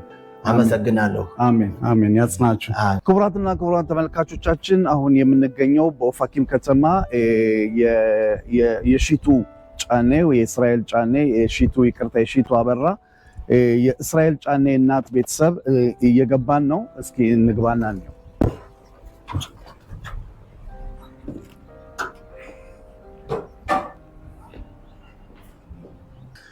ጤና ይስጥልኝ በድጋሚ ወይዘሮ የሺቱ። እንግዲህ ቀደም ብለን ያው ስለ እስራኤል የልጅነቱን ታሪክ እያነሳን ተወያይተናል። አሁን ደግሞ እስኪ ጥቅምት 7 እንግዲህ በጠቅላላው እስራኤል ማለት ይቻላል የአሸባሪው የሐማስ ቡድን ያው እናንተም ያላችሁበት አካባቢ ጠረፉ ላይ ናችሁ ማለት ይቻላል። ኦፋኪም፣ ስዴሮት፣ ኔቲቮት በጣም ጠረፍ ለጋዛ ቅርብ ናችሁ እና በዛን ጊዜ ሰርገው ገብተው የገቡበት ዋናው ኦፋኪምም እንደዚሁ ገብተዋል። እስኪ በመጀመሪያ እዛ ከመንካታችን በፊት ጥቅምት 6 እንግዲህ ያኔ አርብ ነው፣ ቅዳሜ ከመሆኑ በፊት እስራኤል ወይም አየልኝ አንቺ እንደምትይው ልደቱን ለማክበር እንግዲህ ዝግጅቱ እንዴት ነበር? ሲምካት ቶራም ያው እስራኤል ልዩ የኦሪት በዓል ነበር በዛን ጊዜ። በመጀመሪያ እስኪ ስለሱ እንነጋገርና እንዴት ሁላችንም እንግዲህ ሀገር ሰላም ብለን ነው ልንተኛ ሄድነው አርብ ሌሊት፣ ከዛ ቅዳሜ ጠዋት የሆነው ሆነ። እስኪ በመጀመሪያ መለስ ብለን አርብ ልናስታውስ ብዬ ነው። አርብ እንዴት አሳለፋችሁት? አመሰግናለሁ ተስፋዬ ስለጠየቀኝ ጥያቄ ማለት ነው። ዓርብ ዕለት ያው 6 ቀን 10ኛው ወር ነው የነበረ። ያው ልደቱን ለማክበር ቅዳሜ ማለት ነው ዝግጅታችን። ያው ወጋ ገዝተን ነበረ፣ ባልሆንም ገዝተን ነበረ። ያው ልጄና ጓደኛይቱ ተዘጋጅተውለት ነበር ልደቱን ልንቀበል ቅዳሜ ማለት ነው። ያው ቅዳሜ ማታ ዓርብ ማታ ያው ሄደው ሲዝናኑ አምሽተው መጡ። ያው ጠዋት መጡ። ጠዋት ሲመጣ ያው እኔ ሲወጣ አላምንም። እናትም እንደመሆን መጠን ይህም አልተኛሽም አለኝ። መታችሁን ነው ብዬ ስጠይቀው አልተኛውም እናንተን እየጠበቁ ምናምን ብዬ ስቄ ተቃቀፍነ፣ ተሳሳምነ። ከዛም በኋላ ሄዶ ያው የምሎዴቱን ልብስ ቀይሮ ትሬኒንግ ለብሶ ውሻውን ሊያዝናና ወጣ ከጓደኛቱ ጋራ ማለት ነው። ከጓደኛቱ ጋር ወጥቶ ያው የሆነች ፓርክ አለሽ ገሽ ያለባተይ እዛ አዛካ ሰማ። አዛካ ሲሰሙ ወደ ቤት መጡ። ወደ ቤት መጥተው ይማ እኔ ልጅ ወደ ማማዱ አለኝ። አንደኛም አዛካ ማለ የሬውትም ነበረ በወቅቱ። አሁን እንዴት እንሄዳለን? ያ ሁሉ አዛካ ባዛ ሲተኮስ አልወጣንም፣ እንዴት አሁን እንወጣለን ምናምን ስለው አይማ የሽ ምን ሃማን ያለኝ ይቀጥታ ማለት ነው እሱ። ምክንያቱም እሱ ያው ግባቴ ነው ሰምቷል ማለት ነው። አዎ መሳሪያውን ሰምቷል። ያዛካ ጋር ሆኖ ያው ሰው እንዲወጣ መሳሪያውን ሰምቶታል ማለት ነው። አሁን ያው ወደ ማማዱ ሄድና እሱ ውሻውን ይዞ ጓደኛይቱ ማለች ልጆችም አሉ ያው አበባ እናዳባሉ። ተነስተን ወደ ማማዱ ሄድና ያው አዛካውና የሮት ስለነበረ ግቡ ነው ያለና እሱ ከደጅ ሆነ። እሱ ከደጅ ሲሆን እኔ አልገባም፣ አንተ ካልገባህ እኔ አልገባም አልኩተይ። አሁን ግቢማ ግቢ ስለኝ እኔ አልገባም፣ አንተና የኔ ነፍስ አንድ ናት፣ አልገባም አልኩተይ። ከዛም በኋላ ያው ኤሮዮቱም ቀጠለ። ዓርብ እጅ ምናምንም ተተኮሰ። ድጋሜ ማውስም የካቶራንም የነበረ ተመልሶ መጣና ውሻውን ያው ማርሌ ውሻው የሱ ነው። ውሻውን አሰረና ተመልሶ ሮጠ። የግዳሁን ይዞ ሲወጣ መጀመሪያ ወደ ማመዱ ስንሄድም የግዳሁን ይዞ ነው የወጣ። ከዛም በኋላ ተመልሶ ሲወጣ ሌሎች ጎረቤቶች ኮባ አድርገሽ ይዞት ካለው አሉታይ። አሁን ተመልሶ ኮባውን አድርጎ ወጣ። ያው ወደ መሀብሊሞች ነው የሮጠ። ያው ማማድ የተዘጋው ማማድ ያው እየከፈተ እየሰበረ ነው። እነሱም ግቡ እያለ እሱ ወደ መሀብሊሞች ሮጠ። እነሱም ግቡ እያለ እሱ ያው ቀጠለ ማለት ነው። እነሱን ስትይ ያው የአካባቢውን ሰው ከቤታቸው ሲወጡ እዛው ቁሙ እያለ የሽሜን ሀማ አትወጡ እያለ ያስጠነቀቀ እሱ እየሮጠ ሄደ። እንግዲህ በዚህ ሰዓት ሲሮጥ ያለ ጫማ ነው። እሱ ያለ ጫማ ነው። ታግየውም ነበር መጀመሪያ ታግየው ነበር ላስቀር፣ ግን ያው ሴትና ወንድ ትግሉ አንድ ስላልሆነ እሱ ተይማ እኔ ወለህ ላጤላ ናሽም ነው ያለኝ። የዛን ጊዜ በወቅቱም የግዴታ የህይወት ማዳን አለብኝ ብሎ ነው ያለ። ከዛም በአንድ ጫማው ነው የሮጠ። አየለ በአንድ ጫማው ነው የሮጠ። ከዛም በኋላ ያው ውጊያውም ቀጠለ። እሱም ተዋጋቸው። ቀድሞም የደረሰ እሱ ነው የነበረ። እኛም ያው ከውጭ ነው የነበርኩኝ። እኔም ቢሆን ያው አንዳንዶች እየሄዱ ያው የፊቱ የሚሄዱት ያው ይሞታሉ እና ታግዬም ነበር አላዳንኩትም። ከዛም ያው ሽጉጥ ነው የነበረ። የሽጉጡ አለቀበት። ከዛም በኋላ ያው ተንደርድሮ እኔ ውጭ ላይ ነበርኩ እያየሁትኝ ተንደርድሮ ያው 3 ጊዜ እንደተንደረደረው ያው ከፊቴ ላይ ምንም ብንራራቅ ወታደሮች ቢይዙኝ ያው ሲወድቅ አይቼዋለሁ። ወደቀ። እኔም ልጅ ወደቀ ብዬ እሪ ያልኩኝ። እነሱም ያዙኝ፣ ወደ ቤት አመጡኝ። ተመልሼ ሄድኩኝ። ያመጡኛል። ያው ቀኑን በሙሉ ስሄድም ስመጣም ነው አልኩ ከነሱ ጋር ማለት ነው። ውጭ ነው አልኩተይ እና ያው አመሸነ። ያው ብዙ ሰው ነው የሞተ፣ ወደ 54 እንደዛ ነው። በዛውን ጊዜ የሞቱ ወጣት ኦፋኪም ብቻ 54 ሰዎች በአሸባሪ ሞተዋል። እነሱም ያው ተዘጋጅተው ስለመጡ ያው ከዛው ዋልነ። እየተመላለስኩኝ ከዛው ዋልኩኝ። ማታ ያው በ3 ሰዓት ተኩል እነዛን የቀሩትን ራሄል ደሬ የምትባለው ቤት የገቡትን እነሱን ገደሏቸው። በ3 ሰዓት ተኩል ያው አስከሬን በሙሉ ሊነሳ ቻለ። ስጡኛ ተወሰዱት ነው ብዬ ነበረ። እንደሞተ አውቄያለሁ፣ እንደሞተ ማይቻለሁ ባይኔ ተንደርድሮ ስለተደፋ በልቡ አትወሰዱት ነው ያልኳቸው። ከዛም በኋላ ያው እሁድ አስከሬን ፍለጋ ገባነ። እሁድንም አስከሬን ፍለጋ ገባነ። ሰኞንም ማክሰኞንም አስከሬን ፍለጋ ገባነ። ያው ሮብ ተገኘ። ያው በኤሌክትራ ሲሰራ ስለነበረ ኤሌክትራ ጓደኞቹ ጸቤቱ አወጣቸው። ባንካሉ አውቶ ፍለጋ ቀጠሉ። አሁን ፍለጋ ሲቀጥሉ ያው በራምሌ በይኩም ነው በሚባለው በዛ ያው ተገኘ። በዛ ተገኘ። እዛም በኋላ ያው ሮብ ያው ቀብሮ ነበር እና ከባድ ነው ብቻ። መለስ ስንበልና ወደኋላ እስራኤል በመጀመሪያ መሳሪያውን ይዞ ሲሮጥ ያው ለመከልከል ሞክረሻል፣ አልቻልሽም። ያው እሱ ወኔ ውስጥ ገብቶ የግዴታ እነዚህን አሸባሪዎች እንግዲህ ንጹሐን ዜጎችን ለማዳን ሲል ያደረገው ነገር ነው። ሊሄድ ሲል ግን እየሮጠ መለስ ብሎ ያለሽ ነገር አለ። ቀኝ እጁን አንስቶ ያለኝ ያው ስታገለው አመልጦኝ ሲሄድ የማትሽሞር ያለ አጽሜህ ትሽሞር ያለ ማርሊን ያለ ውሻ አለው እና ያው አንቺ ራስሽንም ጠብቂ ውሻዬን ማርሊን ይባላል ጠብቂ ነው ያለው። ራሳችሁን ጠብቁ ብሎ በቃ እሱ ሊፋለም ወደ ጦርነቱ ገባ። ይሄ የመጨረሻው ንግግር ነው።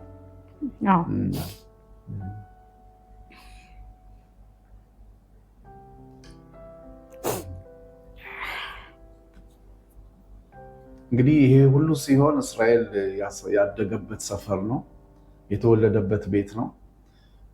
የሰፈሩን የመንደሩን ሰዎች ያውቃል። እነዚህን ሰዎች ለማዳን ብሎ ነው ይህንን ጀግንነት ስኬት እንግዲህ ያደረገው። ብዙዎቹ እንደውም የአካባቢው ነዋሪዎች በጣም እኛም ብዙ አድኖናል፣ እሱ ባይሆን ኖሮ ብዙ ሰው ይሞት ነበር የሚሉ አሉ። ቤተ ክኔሴት ያን እንግዲህ ያው የጠዋት ጸሎትም ነበር። እነሱን ወደ ቤተ ክህነት ለጸሎት የሚሄዱትንም እንደዚሁም ጦርነቱ ያው የማስጠንቀቂያ ደውልም የተደወለ ጊዜ ከቤታቸው የወጡትን ሁሉንም ግቡ እያለ እየጮኸ እየሮጠ ነው እንግዲህ ይሄ የደረሰበት። ቀደም ብለን ስንነጋገር ስለ ባህሪው ስትነግርኝ በልጅነቱ እስራኤል ለሁሉ ደራሽ ለሁሉ አጋዥ ነው። ለሱ ለራሱ አይልም። ሁልጊዜ በቃ ለአካባቢው ላሉት ጓደኞቹ ነው ያልሽኝ እና ይህን ነገር ለማያያዝ ሞክሬ ነበር እና አሁንም ህይወቱ የተሰዋው ህይወቱን የሰጠው ያው ለሰው ሲል ነው። እንዴት ምን ታያለሽ እዚህ ላይ? አየሌ እኔ ያው አየሌ ስለምለው ነው። ያው እስራኤል ተወልዶ ሲያድግም ለሰው ነው የሚል ትምህርት ቤትም እየተማረ ሰው መርዳት ነው የሚፈልግ። በተቻለ ያክል አቅም ሰው ማገዝ ነው የሚፈልግ። ኋላ ውትድርና ሲሄድም ደግሞ ለጓደኞቹ ማገዝ ነው የሚፈልግ። ኋላ መጨረሻውም ደግሞ ያው ስለተሞቱ ድረስ ለህዝብ እንዳለ ነው የሄደ፣ ለህዝብ እንዳገለገለ ነው የሄደ ማለት እችላለሁ። የዛን ጊዜ እንግዲህ ያው ቢቀር ከቤት ግድ ውጣ ያለው ሰው አልነበረም እና ግን አንደኛ ያው እሱ ሎኬም ስለነበረ የአረቦችን መሳሪያ ያውቃል። ሁለተኛ ደግሞ ያው ህዝብ አዳነ። ወፋቂም ሽኩና ሸል ሙሽራ ገፌል ብጠይቅ ማንኛውም እስራኤል ነው ያዳነ። እስራኤል ህይወቱን ሰጥተው ቅድሚያም የደረሰ እሱ ነው፣ ያቆማቸውም እሱ ነው እና ከዛ ከሱ ከወደቀበት አካባቢ ወደ 70-80 ሰው ነበረ፣ ብሪት ነበረ እና አንድ ከጽፋት መጥቶ የልጁ ልጅ ብሪት ሊያደርግ ወደ ጦለት ቤቱ ሲሄድ ገደሉት።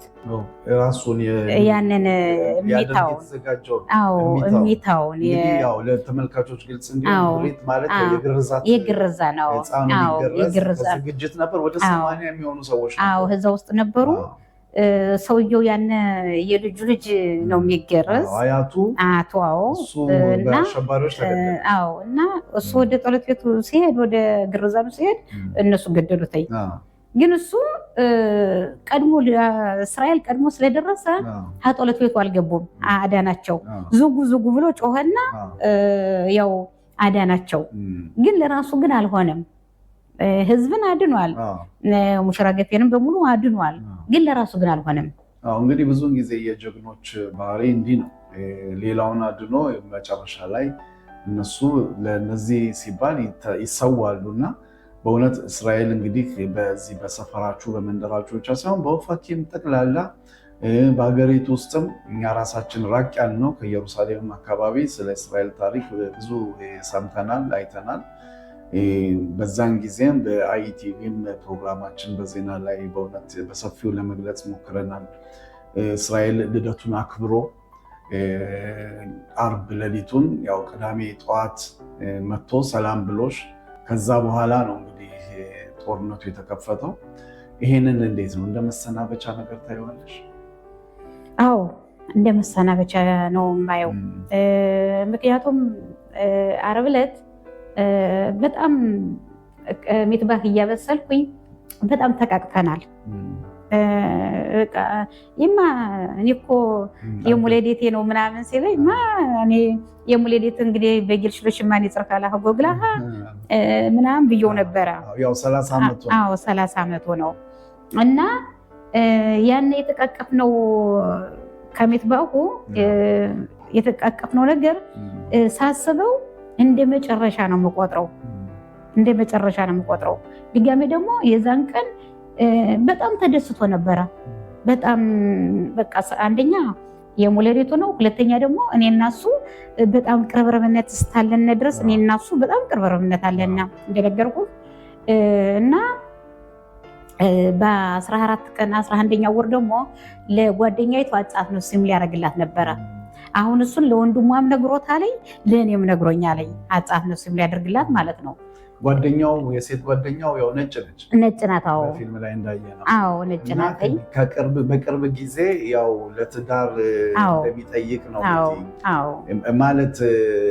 እሷም በስንት ጊዜ ነበሩ ጓደኛ? 2 ዓመት። እንግዲህ በደንብ ታውቀዋለች ማለት ነው። ከዚህ ናት ያለች። ያው በዛን ቀን እዚህ ናት። አብዛኛውን ከዚህ ናት ያለች፣ ከኛ ጋር ነው ያለች አይ አሁን እንኳን ብዙም አትመጣም። አሁን እንኳን ብዙም አትመጣም። ግን ያው 2 ዓመት ጓደኛሞች ነበሩ እና ለትዳር በቃ ሊጠይቅ እያሰበ ነው ይሄ ነገር ይሆናል።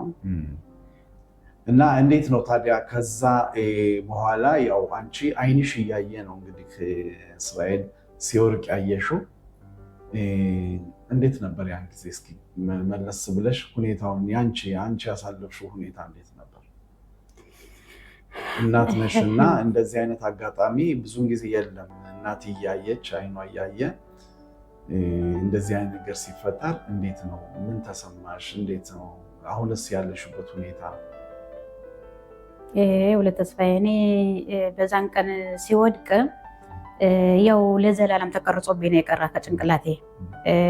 ሁልጊዜም ለዘላለም ልጄ ከዘላለም ያው ጭንቅላቴ ውስጥ ነው ተቀምጦ ያለ ማለት ነው። ከዛም በኋላ ደግሞ ብዙ ጊዜ ታምሜያለሁ በጭንቀት የተነሳ ብዙ ጊዜ ታምሜያለሁ። በሶስተኛ ደረጃ ደግሞ እግዚአብሔርን ተመስገን እለዋለሁ። ለምን የዛን ቀን ልደቱ ሊያከብር ወንድሙን ጠርቶት ነበር ከሮሆቦት። ትልቅየው ልጄ በክሬ ሮሆቦት ነው ያለ እና ምሽቴቱ ስለወለደች ሳይመጣ ቀራ በዛን ቀን ማለት ነው። እና በዛን ቀን ቢመጣ ሁለቱንም ላጣ ነበር።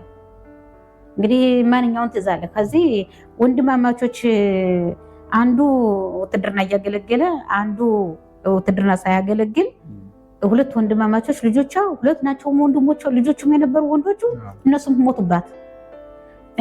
አንዱ ደግሞ ከልጁ ጋር ደግሞ ሮብ ተመልሶ ታይላንድ ያው ለቅዳሜ ያው ሞተ። ከውጭ መጥቶ 2 ወር ውጭ ታይላንድ ተቀምጦ መጥቶ እና በአንዳንድ በኩል ይሆት አለመኖሩ ጥሩ ነው። ይሆት ያው እንግዲህ ትኖራለህ፣ ኑሮ ያልከው ይኖራል። ደልቶም ትኖራለህ፣ ከፍቶም ትኖራለህ፣ ታመህም ትኖራለህ። ኑሮ መቼም ያው ይኖራል። ግን ውስጤን የማውቀው በደሌን ጉዳቴን የማውቀው ግን እኔ ብቻ ነኝ። ለምን ያሳደግኳቸው ብቻዬን ነው። የ9 ዓመት እሱ በ2003 ተወልዶ በ99 12ኛ ወር ነው የተለያየና እንግዲህ 2000 አልገባም ማለት ነው እኔና ባሌ ስንለያይ። ከዛ እንግዲህ ደክታችሁ እድሜው ወደ 7-8 ዓመት ቢሆን ነው እንግዲህ ህፃን ነው። ከዛ እንደክቼ ግን ያለኝ ፍላጎትና ያለኝ ዓላማ ልጆችን አስተምሬ ልጆችን ለማሳደግ ደህና ደረጃ ለመድረስ የሴት ልጅ ተብለው እንዲጠሩ አልፈለኩም። ምክንያቱም ዛሬ አንድ ነገር ብታጠፋ እንግዲህ በተለይ ብቻ የሚያሳድጉ የሴት ልጅ ተብሎ ነው የሚጠራ። ግን እኔ የሴት ልጅ ተብሎ እንዲጠሩ አልፈልግም። ባለኝ ያክል አቅም የጀግና ልጅ ተብለው ጀግኖች ሆነው እንዲወጡልኝ ነው የፈለኩኝ። እግዚአብሔር መረዱታይ ጀግኖች ሆነው ያገለግሉ። ውትድርና ትምህርታቸውም ጥሩ ነው የነበረ። ያገለግልም ደግሞ ያው በግባቴ ሎሄም ንስጣየን ተቀብሎን የወጣ እስራኤሌ ማለት ነው።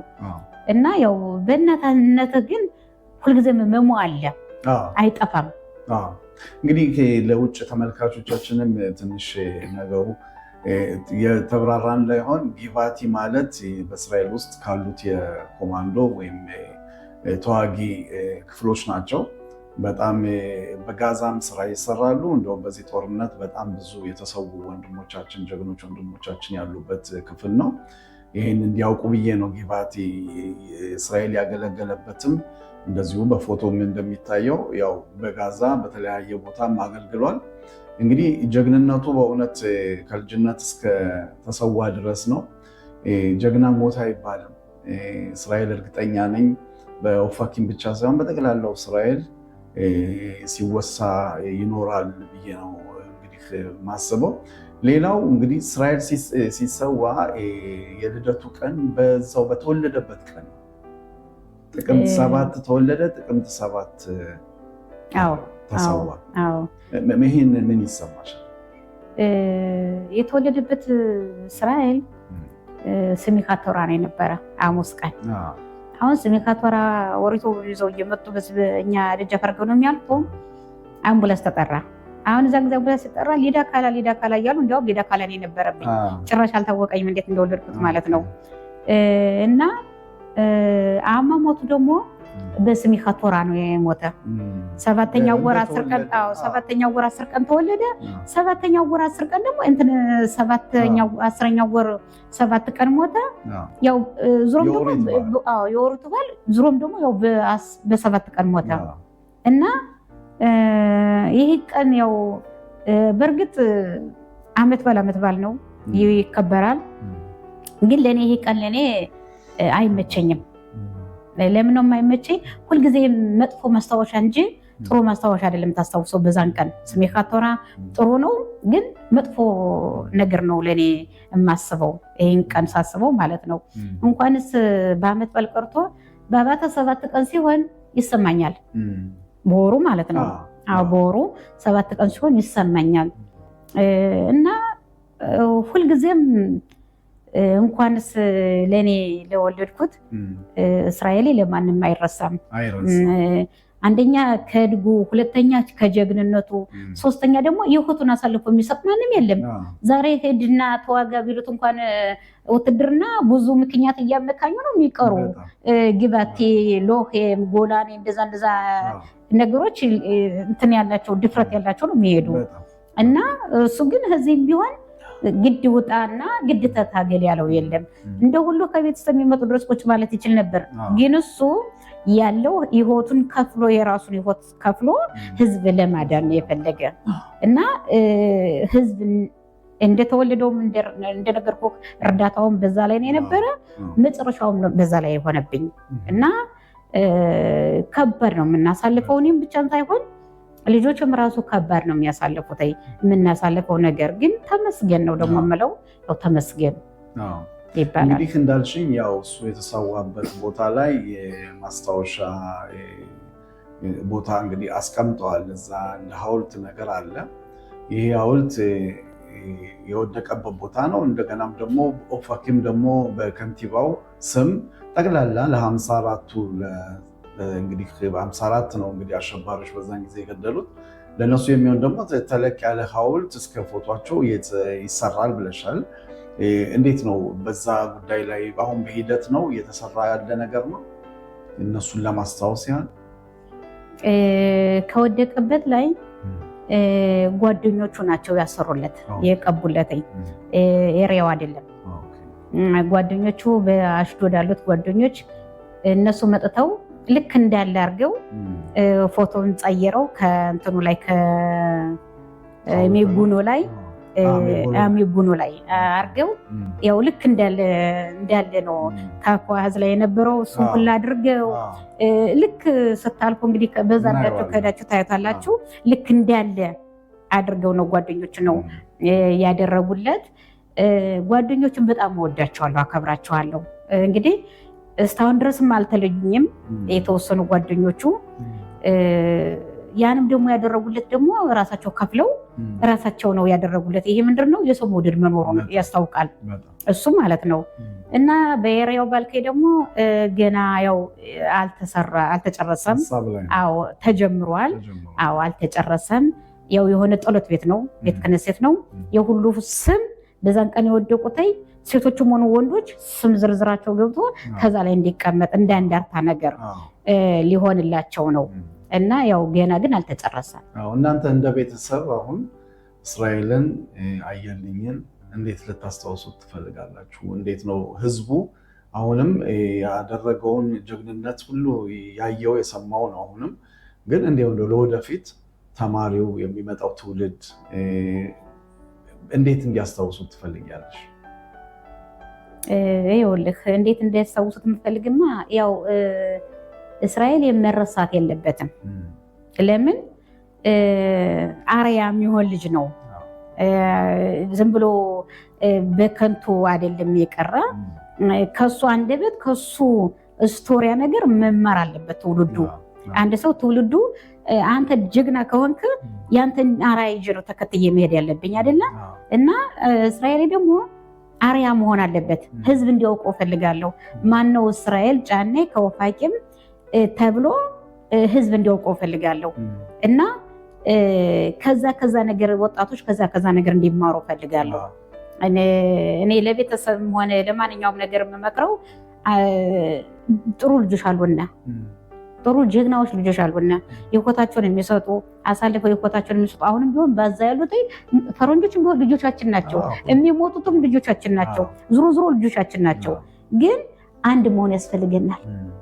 አንድነት ከሆነ የማይገፋና የማይጠቃ ነገር የለም። የሰው ልጅ አንድ ከሆነ ማለት ነው። እኔ አሁን ብዙዎች አብዛኛውን በፌስቡክ የማያቸው እያወረዱ ይልኩልኛል። ብዙዎች የተማሩ ሙር የሆኑ ወጣቶች አሉ ከኛ ማለት ነው።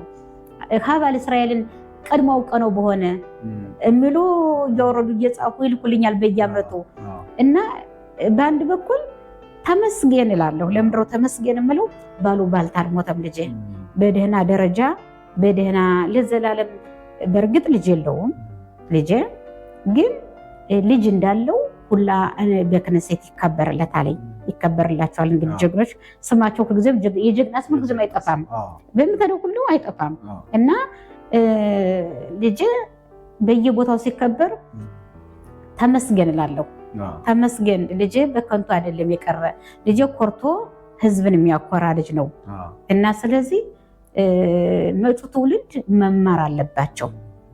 አተሳሰባቸውን ወደ ሌላ ጥለው ወደ ትምህርት ነገር ማተኮር አለባቸው። ይህን ነው የምናገረው። እንግዲህ የፊታችን ሰኞ 2026 የጠቅላላ የእስራኤል የወታደሮች እንግዲህ በተለያየ ጦርነት በተለያየ መንገድ የተሰዉትን ማስታወሻ መታሰቢያ ያው ስርዓት ይደረጋል። እናንተስ ምንድን ነው በዚህ ቀን ያሰባችሁት ነገር አለ? እሁድና ማክሰኞ እሁድ ከክነሴቱ ተጠርቻለሁ፣ ቃለ መጠየቅ ማለት ነው። ያው ሙኒት ይላክልኛል እሄዳለሁ። ማክሰኞ ክነሴት ኢየሩሳሌም። አዎ ማክሰኞ ሀራ የርጸል አበባ ላስቀምጥ ተጠርቻለሁ። ማክሰኞ ማለት ነው። ጠቅላላ ቤተሰብ ነው የምትሄዱት? የእኔ ብቻ ነው የምሄደው። አዎ እኔ ብቻ ነው የምሄደው። በእርግጥ ማክሰኞ ያው የሁሉም ተኬስ ስለሆነ የስራ ባልደረቦቹ ይመጣሉ ከልጄ ከእስራኤል ማለት ነው። እና ያው ልጄም ስላለሽ ትልቅየው ልጄም ስላለ ያው ልጆችም ጓደኞቹም ጓደኛይቱም ስላለሽ ያው እነሱ ያስተናግዳቸዋል ብዬ እኔ ወደዛ ሄዳለሁኝ። ምክንያቱም ባለፈው 2 ዓመት ተጠርቼ ነበር፣ እንደገና ባለፈው ዓመትም ተጠርቼ ነበር፣ አልሄድኩም። ዘንድሮ ግን ይሄ ሳስበው እንዴ እኔ እምቢ ማለቴ ልጄን ማቅለል ማለት ነው። ለልጄ እኔ ሄጄ ካልተናገርኩለት ስለ ሕይወት ታሪኩ ማንም አይናገርልኝም እና መሄድ አለብኝ ብዬ አሰብኩኝ። አይ በጣም ጥሩ ቤተሰብ እንደውም ሄዳችሁ ያው ይሄ ቀን ለሁሉም ከባድ ቀን ነው። ከባድ ቀን ነው ለእናንተ ደግሞ የበለጠ። ሌላው መጨረሻ ልጠይቅሽ የምፈልገው እንግዲህ በዚህ አካባቢ ያደጋችሁት የኖራችሁት ከ20 ዓመት በላይ ነው። እንግዲህ ይሄ የሐማስ አሸባሪ ቡድን ከጋዛ እናንተም ወደ ደቡብ ጋዛ ቀረብ ትላላችሁ። እረፍት አልነበረው እንግዲህ በጣም ብዙ ዓመት ያለ እረፍትን የኖራችሁት። በቃ እየተተኮሰ እየተደወለ አንዳንድ ጊዜ በሌሊት አንዳንድ ጊዜ በተለያየ መንገድ ብቻ እረፍት አልነበረም። አሁን ግን ሁኔታውን ስታይ የተረጋጋ መስሎ ይታያል። ገና ሐማስ ትጥቁን ባይፈታም እስከ መጨረሻው ግን የተረጋጋ መስሎ ይታያል። ከሰሞኑ ቅድምም እንደነገርሽኝ ኦፋኪም በጣም እየሰፋች ነው፣ አዳዲስ ህንፃዎችም እየተሰሩ ነው ብለሻል እና ይህን ስታየው እንዴት ነው እስራኤል ልጅሽን ይሄ የመጨረሻዋ ሰዓት ከሐማስ ጋር የመጨረሻዋ ሰዓት እሱ ከሱና ሌሎች ጓደኞቹንም አያይዞ የተሰዉበት የመጨረሻዋ ሰዓት እነሱ ናቸው። እንግዲህ ይህን ስታስቢ ምን ትያለሽ ስለ ሐማስ? ይኸውልህ ተስፋዬ፣ እኛ ሁልጊዜም ነቲቦት ኦፋኪም ሲድሮት እርፈት አግኝተን አናውቅም። አሁን ደግሞ ሰላም የለም። ለስሙ ነው ሰላም የሚባል እንጂ እነሱ ሰላም የላቸውም። ለምን? እስከሚዘጋጁ ድረስ ነው። እነሱ እስከሚዘጋጁ ድረስ ነው እንጂ እስራኤልና አረቦች ከአንድ ጠረጴዛ ተቀምጠው ይወያያሉና ወይም ልብ ለልብ ይገናኛሉ ማለት ይሄ ውሸት ነው፣ ሊሆንም አይችልም። እነሱ ምንድነው የሚፈልጉና ቦዘኔ እስከምንሆን እስራኤል ጊዜም ቦዘኔ ነው፣ ማመን ይወዳል እና ስለዚህ የዛን ጊዜም እኮ ሽቤል 10 በ10ኛው ቀን 7 ቀን 10ኛው ወር የዛን ጊዜም ይሄ ነገር ይፈጠራል ተብሎ ተነግሮ ነበረ። ግን እስራኤል ምንድነው አደፍረንም የምንል ነገር አለና ግን ያልጠበቅነው ሞኝ ሰው ነው የሚያጠፋ እና ስለዚህ እነሱ እየተነገሩ እሷ አትገባም ጋዴሩን ከፍታ አትገባም ምናምን ማለት ነበረባቸው። እነሱ ግን ተዘጋጅተው ነበረ። የዛን ጊዜ ቢነቁ ይሄ ሁላ ህዝብ አይቆረጥም አይቃጠልም ሄዶም እዛ ስንት አይሰቃዩም ነበረ። ግን የኛ እስራኤል አንድ አለመሆናቸው ነው። ሌት ተቀን ሽቤጣ ሌት ተቀን አፍጋና ያረጋሉ፣ ሌት ተቀን አፍጋና ያረጋሉ። ቅዳሜ የለ ኪቡር የለ ይሄ ሁሉ ነገር ግን እግዚአብሔርም ራሱ አቅሙ በበላይ ሆነበተ ለጌታ አልተመቸነውም እና በዛን ቀን ይኸውልህን ገብተው ሊያቃጥሉም ሊገሉም ሊወስዱም ቻሉ እና ያን ቀን ስታስታውሰው ሁልጊዜም ከባድ ነው፣ ቀላል አይደለም እና እኛ ያለንበት ቀላል አይደለም። አሁንም ቢሆን ቀላል አይደለም ያለነው። እዛ ከበሆነ ቁጥር ግቡ ውጡ፣ ደካማ ቤተሰብ አለ፣ ደካማ ልጅ ያለው አለ። ከባድ ነገር ነው የምናሳልፈው እና ስለዚህ ከባድ ነው። ከመጨረሳችን በፊት አሁን እንግዲህ ያቺ እስራኤል ያላት ነገር አለች፣ ራስሽን ጠብቂ ውሻዬንም ጠብቂ ብሎ ሄዶ በቃ አልተመለሰም። የመጨረሻው ነው። እንደው አሁን እስራኤል ቢሰማሽ ምን ትይዋለሽ? እስራኤል የሚሰማኝማ ቢሆን ትእዛዝህን አክብር ያለው እለዋለሁ። እንደሚሰማኝም ደግሞ ባለሙሉ ተስፋ ነኝ። ላይ ልጁን እንደሚጠብቀንም ደግሞ ጥርጥር የለውም። ሁልጊዜም አንደኛ ትእዛዝህን አክብር ያለው ውሻውን እንዳልከው እሱ ሲተብል እንደነበረው እያደረግን እየተበልነው ነው። በሁለተኛ ደረጃ ደግሞ ሁልጊዜም አየልኝ እስራኤሌ ሲከፋይ ባለቅስም ይማ ሀጎንሽ ነኝ ነው የሚለኝ በህልሜ እንደ እውነት እንዳለው ሁሉ ይማ አኔፖ አኔታህ ከአንቺ ጋር እኮ ነኝ ያለው ውጭ እኮ አልሄድኩም ምናምን ይለኛል፣ ያጠነክረኛል ሁልጊዜ እና ስለዚህ ሁልጊዜም እስራኤል ሁልጊዜም አብሮ ነን ያለ በአካል ቢለየንም መንፈሳዊው ከኛ ጋር ነው ያለ፣ ይጠብቀናል፣ ከኛ ጋር ነው ያለ። ብዙም ጊዜ ይማ ነው የሚልሽ? አዎ ይማ ነው የሚለኝ፣ ልጆቼ ይማ ነው የሚለኝ ሁላቸውም። እንግዲህ የምትጨምሪው ነገር ካለ ሳልጠይቅሽ የቀረ ነገር ካለ ለህብረተሰቡ የምታስተላልፊው መልዕክት ካለ እሱን እንነጋገር እና እንጨርሳለን። ምን ልነገር? አይ ይሄ ቀረ የምትይው ካለ ሁሉን ከተናገርሽ። እኔ ሁሉን ተናግሬያለሁ። ህብረተሰቡ አንድ እንሆን ነው የምል፣ አንከፋፈል። መከፋፈላችን ሁልጊዜም ይጎዳናል። አንደኛም ለትውልድ የኛ መከፋፈል ለትውልድ እየጎዳናቸው እየመጣነ ነው። ለምንድን ነው የምንጎዳቸው? አንዱ የኛውን ሲል አንዱ የኛውን ሲል ለታዳጊ እንኳን በክነሴት ቀርቶ መምሸላ ማድረግ እንችል ነበር ያለን ህዝብ። እኛ ብዙ ነና፣ ግን አንድነት የለንም። አንድነት ካለና እኛ ሌላ ደረጃ እንደርሳለን። ወጣቶችን እየመከርነ አንዳንድ ነገር እንኳን ቢጎላቸው እየረዳነ እነሱም ወደ ውጭ እንዲወጡ ማሳደግ አለብን። እኔ በራሴ በኩል ምለው እነሱም ድጋፍ ማድረግ አለብን። እንደናንተ ያለ የተማረ ሰዎች ወጣቶችን ሀሳባቸው ከሌላ ደረጃ ይደርሳሉ እና አንደኛ ስለጠየቃቸውኝ አመሰግናለሁ። ሁላችሁንም አከብራቸዋለሁ። በክብር ነው የተቀበልኳቸውም፣ አከብራቸዋለሁ። እንግዲህ የቸር አጽማዎት ያርግልና። በእርግጥ የሀዘን ነው፣ ሀዘን ደግሞ ወደ ደስታ ይቀየራል። ስለጠየቃቸውኝ አመሰግናለሁ። ጊዜያቸውን ሙሳይት አድርጋችሁ ከፍላችሁ በታች ላወራችሁ እስከ ቤቴ ድረስ ክብር ይስጥልኝ። እኛም እንግዲህ ወይዘሮ የሺቱ በእውነት በአይኢቲቪ ጠቅላላ ባልደረቦቹ በርሽን ከፍተሽ ስለ እስራኤል ጀግንነት፣ ስለ አየልኝ ጀግንነት እንግዲህ በቅርቡ ሰምተናል። መልእክትሽንም እርግጠኛ ነኝ ህብረተሰቡ ሰምቶ ይሄን መልእክት ከባድ መልእክት ነው አንድነት ቀላል አይደለም። ይሄንን ተቀብሎ እንደሚያደርጉ ተግባር ላይ እንደሚውል ባለሙሉ ተስፋ ነኝ። እግዚአብሔር ጽናቱን ይስጣችሁ። አይዞሽ በርቺ። ሁላችንም ከእናንተ ጋር ነን። እንግዲህ በቅርብም ባይሆን ሁልጊዜ በሀሳብ አሁን ደግሞ ተዋውቀናል። ለወደፊትም እንግዲህ አይዞሽ እንላለን እና ስለነበረን ቆይታ በጣም አመሰግናለሁ። ሁሉንም ቤተሰብ ሰላም በይልን። አመሰግናለሁ። ሰላም ያደርስልኝ። ጤና ይስጥልኝ ክቡራትና ክቡራን ተመልካቾቻችን፣ እንግዲህ ያለነው በኦፋኪም ከተማ ነው። ኦፋኪም ከተማ በደቡብ እስራኤል የምትገኝ ትንሽዬ ከተማ ነች። እቺ ከተማ በደቡብ ጋዛ ጠረፍ ላይ የምትገኝ ከተማ ነች።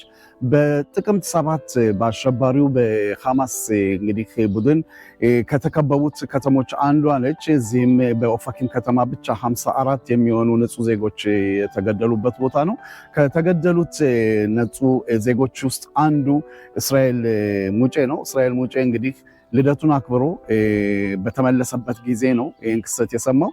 በጠዋት ነው እንግዲህ ጦር በመጀመሪያ ያው የማስጠንቀቂያ ደወል ከተደወለ በኋላ ተምዘግዛጊ ሚሳኤሎች ከጋዛ ከተተኮሱ በኋላ ነው አሸባሪዎች ገብተው አካባቢውን የሚወጡ። እንግዲህ በዚህ አካባቢ የሚኖሩ ሰዎች ወደ መጠለያ ክፍል ሲሮጡ ነው የተረሸኑት። እስራኤል ጫኔም እንደዚህን ካየ በኋላ ነው የግል መሳሪያውን ይዞ እነዚህ ንጹህ ዜጎች አድናለሁ በማለት ብቻ ሳይሆን በእውነት አካባቢው ነዋሪዎች እንደሚመሰክሩለት እሱ ባይኖር ኖሮ በጣም ብዙ ሕዝብ ያልቅ ነበር የሚባለው። እንደውም ከተባለው ውስጥ በቤተ ክህነት ውስጥ 80 የሚሆኑ በጸሎት ላይና ወይም ደግሞ በግርዛት ስነስርዓት ላይ የነበሩ ቤተሰቦች የሚያልቁበት ሁኔታም ነበር የታሰበው። ሆኖም ግን እስራኤል ጫኔ ቀድሞ ስለደረሰ እነዚህን አሸባሪዎች ቶሎ በመቅደሙ በቶክስ በመክፈት እነሱን ሊያድናቸው ችሏል እና እስራኤል ጫኔ ከተወለደበት እንግዲህ በ30 ዓመቱ ለሀገሪቷ ሲሉ የተሰዉ ወንድሞቻችን የፊታችን ሰኞ እንግዲህ በፊታችን ሰኞ በ20 2026 የተስካር ወይም ደግሞ የማስታወሻ ስነስርዓት ይካሄዳል። እንግዲህ እኛም የተገኘንበት ዋናው ምክንያቱ ይሄ ነው። ከዚህ ቀጥሎ የሌሎች ወንድሞቻችንን ጀግኖች ወንድሞቻችንን ቤተሰቦች እናገኛለን። ስለነበረን ቆይታ እናመሰግናለን። መልካም ቀን።